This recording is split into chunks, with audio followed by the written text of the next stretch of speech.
Right,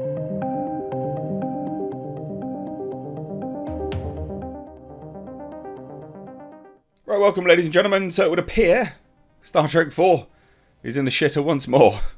Ah, yes, I'm a poet and I didn't know it. This is interesting for a few reasons, mainly because Paramount announced that they were going to be doing this movie without even the cast and crew aware they were doing the movie. It was the weirdest circumstance that happened in movies for a little while, but this whole franchise had, kind of been gestating for a little while, and weird things were happening. People weren't signed on, people were still talking. It's kind of all over the place. Now, Paramount, I believe, were very, very lucky that the cast genuinely like the property, right? Like, you got Chris Pine going, yeah, I'll come back. You got Zachary Quinto going, yeah, of course I come back. I don't know anything about it, but yeah, I'll come back. Zoe Zoldana, I think the last name is. Again, another individual that would be like, yeah, I'll come back, of course. All these people, Simon Pegg, yeah, I'll come back. All these people. And again, Paramount, very, very lucky to have a good cast like this. A cast that understands, studios clearly messing up here. Will sort of save their skin. Very, very lucky. But now they've lost a director. So it begs the question, and we'll get into the actual news about the director going, but it does beg the question, ladies and gents, how far along was this when they announced it anyway? If they didn't have a cast, if you don't have a cast, do you have a story? Because if the story is, well, we're going off of the old movies, Star Trek Into Darkness or whatever it was, and we're sort of going to continue on from there, and I can't even remember if that's the third one. Whatever one Idris Elba was in. And all the nanobots. But from there, if you don't have a cast, how do you know what story you're going to tell? And now that the director's just gone, because he's going to go do Fantastic Four, clearly that's more, further ahead than the Star Trek film, right? One would imagine. It's just absolutely baffling to me that, these massive studios do these nonsensical things. So Star Trek movie loses the director, Matt Shakman. The man that shacks. Shakman. So because he's in talks to direct Fantastic Four for Marvel, he's like, yeah, I'm done. I'm done with this movie. Which, again, to me, I'll have to go speak to my buddies over at Midnight Sage just see if they know anything about this. Because, they're in the know on Star Trek more than I am. I wonder if they're aware just how far ahead this is. Because I doubt it's far ahead. If the cast wasn't even aware of it, and now the director that was attached is just in talks. So, just in talks. Not even, story phase. Just in talks. And he's like, yeah, whatever. This is clearly more promising.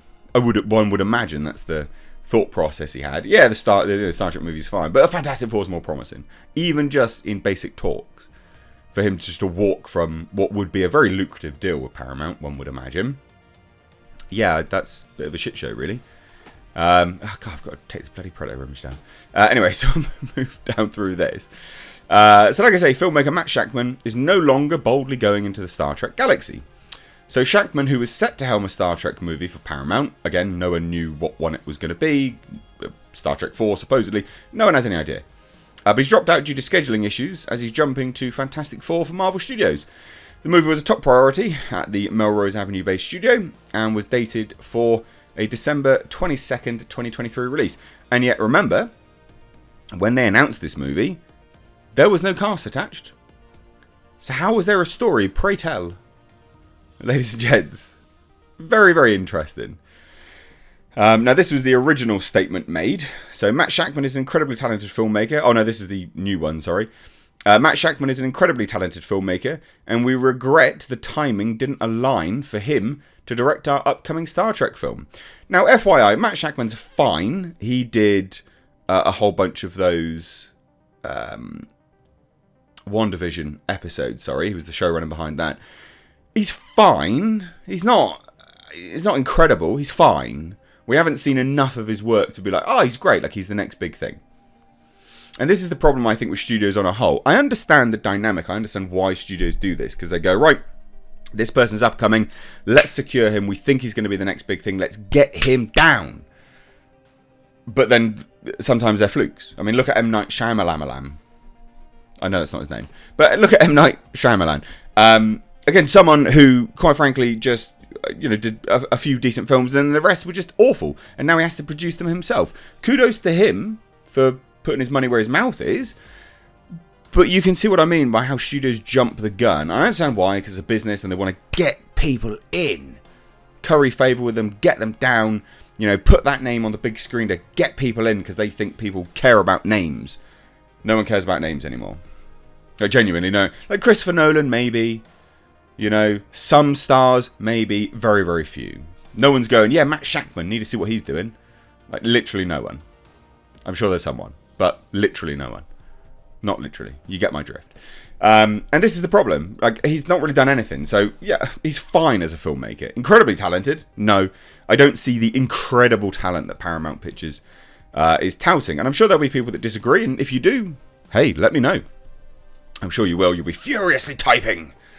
We are grateful for his many contributions and are excited about the creative vision of his next chapter and look forward to bringing it to audiences. Oh, no, sorry. We're grateful for his many contributions and are excited about the creative vision of this next chapter and look forward to bringing it to audiences all around the world. So this is them touting the film that is yet to be. Never miss a trick, I guess. Shakman came up in the world of TV, most recently, garnering acclaim for Marvel's Emmy-winning series WandaVision. He earlier cut his teeth on It's Always Sunny in Philadelphia before moving on to Game of Thrones. Again, he's fine. Like, he's not incredible. A lot of these things, he moved into a property that had a pre-established tone, vision, cinematography style, and that's what's really important, right? Like so a great example of this, just for argument's sake, is Raised by Wolves, right? Pilot episode was directed by Ridley Scott, and that establishes, I think the first 2 episodes actually were directed by him. That establishes the cinematography, scope, style, everything. It establishes everything that then subsequent filmmakers go and follow. They just follow that. They follow a format that the pilot director and early episodes establish. So a lot of what Shakman is touted as doing good in Game of Thrones, It's Always Sunny in Philadelphia, he didn't establish them. He didn't create what they are. And the one thing which he was primarily behind, WandaVision, I really didn't like. I thought it was very, very, very generic. And I'm sure loads of people disagree. I get it, whatever. But the creative freedom he would have had with that would have been null and void anyway. And him coming into something like Star Trek, I tell you what, could have been his really big break. And I'll say that, let's play devil's advocate. Could have been his massive break, and it could have been really fantastic. But hugely talented, we'll have to see. Fantastic Four, I don't think is going to be him actually having his big break at all. And the reason why I say that is, how is he going to show off his own style? When it's a Marvel property where they don't show their own style. Very rarely, they show Marvel's style. So it's interesting nonetheless, but this film, I don't want this to be just a Matt Shakman video, because it's not. I think, the other part of this is, of course, Star Trek. I mean, it's just languishing. Who are they going to get to move forward with that? The filmmaker boarded Star Trek movie in the summer of 2021, and again, they came out with a weird statement, just being like, yeah, we've got everyone. They had literally no one. The most recent version of the script comes from Josh Friedman, Cameron Squires, working from a draft from Lindsay Beer and Geneva Robertson Durrett. So the next Star Trek movie has long been in development, with Paramount hoping to reunite Chris Pine and the crew of the rebooted Enterprise that was first introduced with J. J. Abrams' 2009 film Star Trek. What a fantastic name. Very inventive.